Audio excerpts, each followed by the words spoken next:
وحكيري ولا تذعرهم علي ولا تذعرهم لا تذعرهما سيدو دادد قاركود اخرين كلمه النبي ولا تذعرهم علي ومعناته يا هيغو عرين تذعر ما هو تذعر وwaxa laga keenay min da'ara oo thulathi ah min ad'ara oo rubaaciya laga ma keenin akhriskaas wadada qaarkood akhriyeen saxma waanu markii aan khudbada xadiida ku sheegay waxaan u akhriyay la tud'irhum alayya oo ficilka waxaan ka dhigay mudaaricaas aan ku dhawaaqay oo ka yimi rubaaci oo ad'ara arinta noocaasi ahi waa khalad buuri sheekh Umar waxay isweydiin leh ma wajhu takhti'ati hadhihi alqira'a akhrinta noocaasi inay khalad tahay maxay ku dhisantay sheekh Umar waxay ku dhismi kartaa inaad leedahay riwaayatu alxadiith bil macna ma banaana وحديثك بالمعنى بد كوريس أما إن هذا قش هاي حديثك بالمعنى إن لجوريه بما لا يحيل المعنى واللفظ جي النبي وكل واقع ميدان هاين لا استعماله لكن لا معنى ومعني أن بالدليل لكن أضل هذا هاي أذعر يذعر لقاهن ويكلم عن الدوين تاسينا ما شرته وحانا قرتين قاضية في هذه المسألة علماء اللغة وذعر يأذعر لبضوبا ولغة صحيحة فصيحة ولمن واسكو معنا وهذا وقفكم إلى هذا لا تذعرهم علي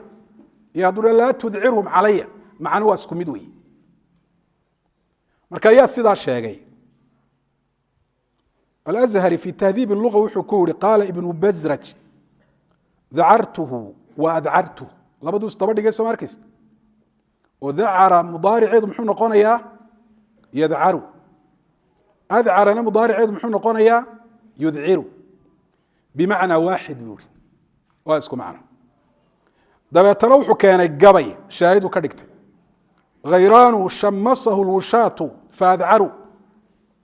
وحشا عليك وجدتهن سكونا كتأذعر والغد عربية كتيرتا صحاحة يسقى نصاص وكلا يا كتالا وذعر كم عنين أيوه ذعرته أذعره ذعرا أفزعته ويا المعنيس أنا وان كان نحي وان كان رجعي والاسم نوى الذعر بالضم مقع فعل كيمنا والذعر وحليه وقد ذعر فهو مذعور وكان الله بدي بوصح لسان العرب كويساقو حديث كلفتي سابو كينيبا ويسنو حيري ذعر الذعر بالضم الخوف والفزع وبقاه يرجح وهو الاسم ومقعي ذعره ذعره يذعره ذعرا فانذعر وهو منذعر وأذعره نماركت إذا هو ضبطك كلاهما لبدو دبا معناه دوا محي أفزعه وصيره إلى الذعر وكان حيو كارجحيي ذعر بو كردي أنشد ابن العرابي ومن فطاحل اللغة وحيري ومثل الذي لاقيت إن كنت صادقا من الشر يوما من خليلك أذعر يكاري قبل كلا وران وأخرين وكاري سلو في حديث حذيفة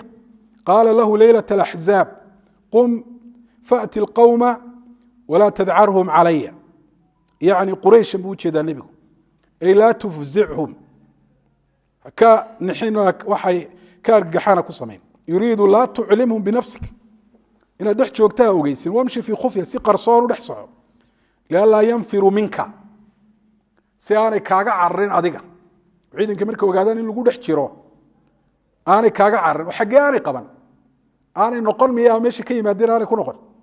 تسوى بس الدنيا صامة إن النقدين إلى يحكوا شيء نعموين وسيادة كمؤمنين توكف الله المؤمنين القتال دقال الله إن إسكان نقدين تمام معنو وشجع ويقبل عليه وي وأنا جاي يقول سوق الدومان واي يعني حاجة يقول سوق كعان مركات كارج يحس شواهد كلنا والشيء تاج العروس كسر أساس أياكو قران shawaahiddaana gabayadaana wuu keenaya. marka waxaa isweydiin leh wajhu lictiraadku waa maxay? dad aan luqada wax badan aan ka garanayn ayaa la boodbooday oo yidhi sheekh barbaraawi baa lagu qabsaday kelmad xadiid ku jirta inuu si khaldan u akhriyey. xataa haddii ay laga soo qaado si khaldan inuu akhriyey wax weyn maaha taas. culimadana intaa laxnigu ka dhacaa. anu waxba ku tiigaali maayo, farfari maaye hadalka sheekuma lan dhegaysanayaan imika laxniye ku arkay, marka waxba soo qaadi maayo anigu. waaye ta muhimka waxa weeyaanun anigu sheekh umalan ka sugayaa wajhu الاعtiraab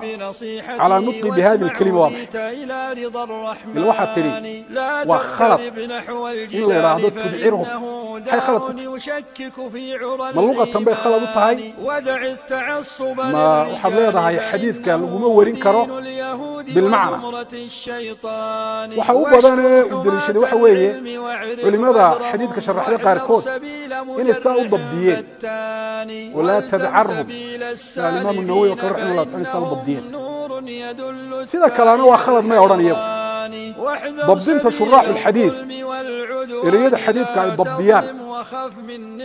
mar walba maaha mid ku dhisan oo ictimaadaysa riwaaya can nabiy alayh salatu salam, oo maaha macnaheedu inay leeyihiin sidaasuu nebigu calayhi salatu salaam ugu dhawaaqay walaa tadcarhum buuri nebigu. haddaad tiraa laa tudcirhum waad khaldanta. waxaa la eegayaa un ereygani ereygaa nebiga calayhi salaatu wasalaam laga soo wariyey saa culimada u dabdiyeen haddii la raaco ma la macnayin isaguu ka macno duwan yahay. hadduu la macno yahay maa wajhu lictiraad? waxaa diidi kara un qof diidan riwaayat alxadiid bilmacna, qofkaas unbaa diidi kara. lakin qof ogol riwayat alxadiid bilmacna ma diidi karo. sheekhuma lama odhan karo waxaan diidanay in xadiidka macnihiisa lagu wariyo oo lafdigiisii la macnaa la isticmaalo. muxaadaraadkiisa iyo duruustiisa iyo khutabkiisa waxaa laga soo helaya casharaat alaxaadiid oo lafdigii nebiga calayhi salaatu wasalaam aanu ku sheegin, aanu ku soo naqilin, laakiin mid la macno ah uu ku soo naqilay. marka ma wajhu الاعتراض؟ فإذا تنازع عالمان فدعهما للشرع لا للظلم والعدوان. لا تنتصر للنفس أو لمعظم من غير ما دين ولا برهان.